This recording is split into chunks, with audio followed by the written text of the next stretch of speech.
खिताबत की अल्लाह ने मौसूफ की रंगीन बयानी, अल्लाह ने मौसूफ की रंगीन बयानी, हर लफ्ज़ है गुलदस्ता गुलजार मानी, हर लफ्ज़ है गुलदस्ता गुलजार मानी।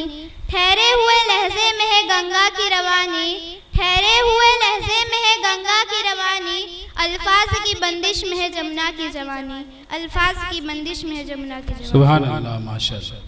इन्हीं अशार के साथ अब मैं आवाज़ देने जा रही हूँ बहन मुश्क सहरा को कि वो आए और अपनी तकरीर पेश करें।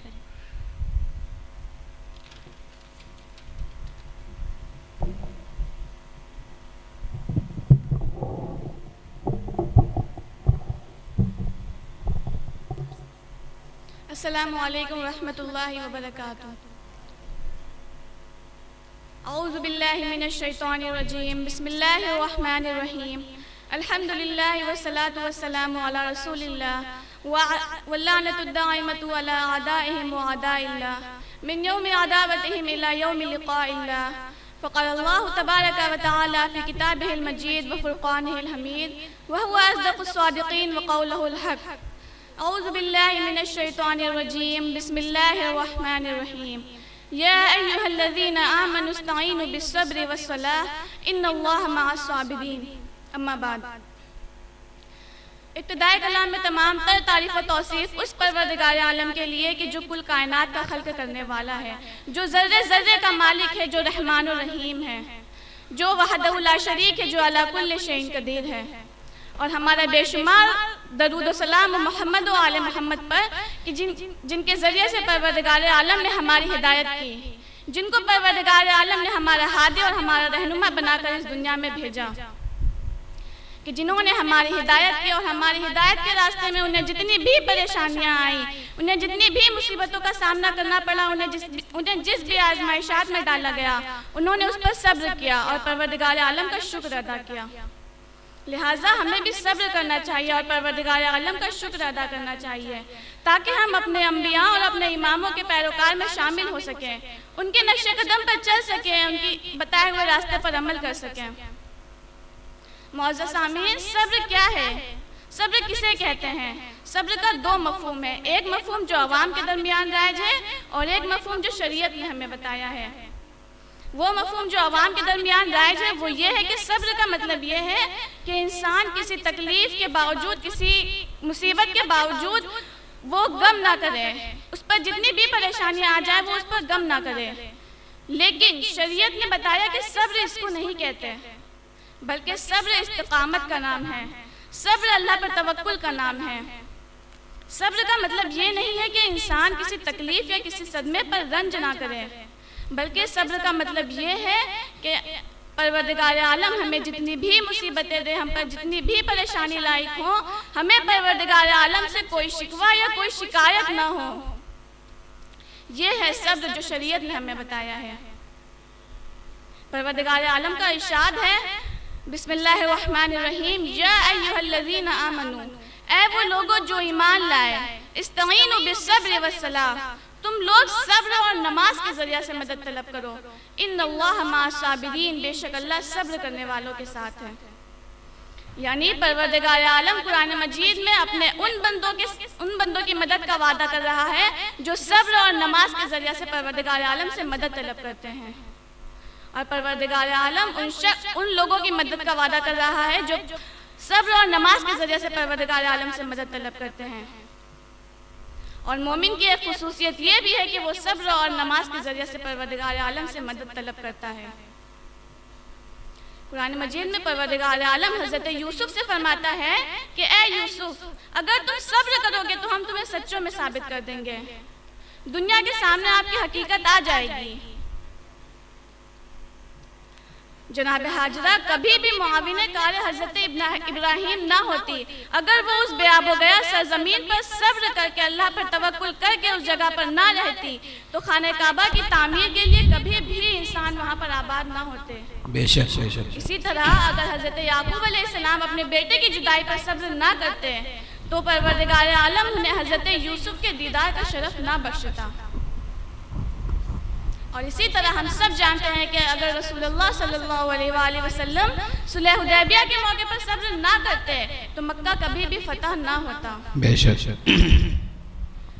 इसी तरह इमाम हुसैन अलैहिस्सलाम कि जिन पर इतनी मुसीबतें आई, इतनी तकलीफें आई, उनको इतनी आजमाइशात में डाला गया, लेकिन उन्होंने परवरदिगार आलम से कोई शिकवा या कोई शिकायत नहीं की, बल्कि उन्होंने सब्र किया और परवरदिगार आलम का शुक्र किया और उन्होंने दुआ की परवरदिगार आलम की, और उन्होंने बारगाह इलाही में दुआ की कि परवरदिगार आलम मेरी इन कुर्बानियों को कबूल फरमा। परवरदिगार आलम कुरान मजीद में इरशाद फरमाता है बिस्मिल्लाहिर्रहमानिर्रहीम तस्बिरु खैरुल लकुम कि अगर तुम सब्र करोगे तो वो तुम्हारे लिए बेहतरीन है। फस्बिर, बस तुम सब्र करो। इन्नल्लाह ला युज़ीउ अजरल मुहसिनीन, बेशक अल्लाह तुम्हारे एहसान की जज़ा को ज़ाय नहीं करेगा। यानी सब्र ही वो ऐसी चीज़ है, वो ऐसी ताकत है जो आजमाइशात में सबसे बेहतरीन चीज़ है। और मोमिन की एक खुसूसियत ये भी है कि वो अपने आजमाइशात को पहचान लेता है कि कब परवरदिगार आलम उसे आजमाता है और कब उसे नहीं आजमाता।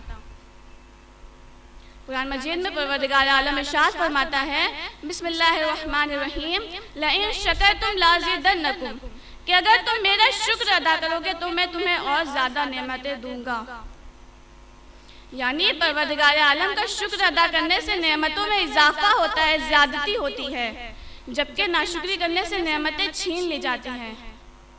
नाशुक्री का मतलब ये नहीं है कि हम अपनी जुबान से कहें, बल्कि बाज़ दफ़ा हमारे रवैये, हमारे एटीट्यूड से ये जाहिर होता है कि हम परवरदिगार आलम की नाशुक्री कर रहे हैं।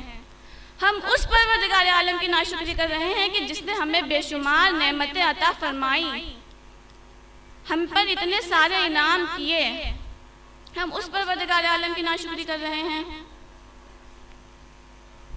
एक शख्स आया इमाम जाफर सादिक अलैहिस्सलाम की खिदमत में, उसने कहा कि मौला परवरदिगार आलम कुरान मजीद में इरशाद फरमा रहा है कि मैं तुमसे रोज़े क़यामत नेमतों का सवाल करूंगा, तो ये कौन सी नेमतें हैं जिसका परवरदिगार आलम हमसे रोज़े क़यामत सवाल करेगा? तो मौला ने खुद उससे पूछा कि तुम बताओ तुम्हारे नज़दीक ये नेमतें कौन सी हैं? तो उस शख्स ने कहा कि मौला यही खाना पीना, कपड़े वगैरह। तो इमाम ने फरमाया कि अगर मैं तुम्हें अपने घर बुलाऊं और मैं तुम्हें खाना खिलाऊं और फिर मैं तुमसे कहूं कि तुम मेरा शुक्र अदा करोगे, तुम मेरा शुक्र अदा करो, तो तुम्हें कैसा लगेगा? तो उस शख्स ने कहा कि मौला अजीब सा लगेगा। तो मौला ने फरमाया कि जब ये तुम्हारे लिए और मेरे लिए अजीब है तो वो तो परवरदिगार आलम है, उसके लिए। तो उस शख्स ने कहा कि मौला फिर वो नेमतें कौन सी हैं जिसका परवरदिगार आलम हमसे रोज़े क़यामत सवाल करेगा? तो इमाम ने फरमाया कि नहनु निअमतुल्लाह, हम अल्लाह की वो नेमतें हैं जिसका परवरदिगार आलम तुमसे रोज़े क़यामत सवाल करेगा। यानी अहले बैत परवरदिगार आलम की तरफ से हम पर एक नेमत है, ऐसे ही उनका जिक्र भी हम पर एक नेमत है। अगर इस नेमत की पासदारी ना की गई, अगर इस नेमत का सही शुक्र अदा ना किया गया तो ये नेमतें हमसे छीन ली जाएंगी। किसी चीज़ का शुक्र कैसे अदा करते हैं? आँख, परवरदिगार आलम ने हमें आँख दी है, ये नेमत इलाही है, इसका शुक्र क्या है? इसका शुक्र यही है कि हम इसके ज़रिए से किसी गुनाह के काम को अंजाम ना दें, किसी हराम काम को इसके ज़रिए से अंजाम ना दें, ये है शुक्र। ज़बान, परवरदिगार आलम ने हमें ज़बान अता फरमाई है, ये भी नेमत इलाही है। इसका शुक्र यही है कि हम इसके ज़रिए से किसी की गीबत ना करें, किसी से झूठ ना बोले, किसी से चुगली ना करें, किसी पर तोहमत ना लगाएं। इसका शुक्र यही है। इमाम हुसैन अलैहिस्सलाम ने अपने आखिर वक्त में अपने सर को सजदे में झुकाकर हमें ये बता दिया, हमें ये दर्स दिया कि हम पर चाहे जितनी भी मुसीबतें आ जाएं, हमें जो भी तकलीफ हो, हम पर परवरदिगार आलम का शुक्र अदा करना ज़रूरी है। लाजिम है हम पर कि हम परवरदिगार आलम का शुक्र अदा करें। परवरदिगार आलम से दुआ है कि वो हम सबको सब्र करने की और ज़्यादा से ज़्यादा शुक्र करने की तौफीक अता फरमा और हमें कहने सुनने से ज़्यादा अमल करने की तौफीक अता फरमा। व आखिरु दअवाना अनिल हम्दुलिल्लाहि रब्बिल आलमीन। वस्सलामु अलैकुम व रहमतुल्लाहि व बरकातुहू।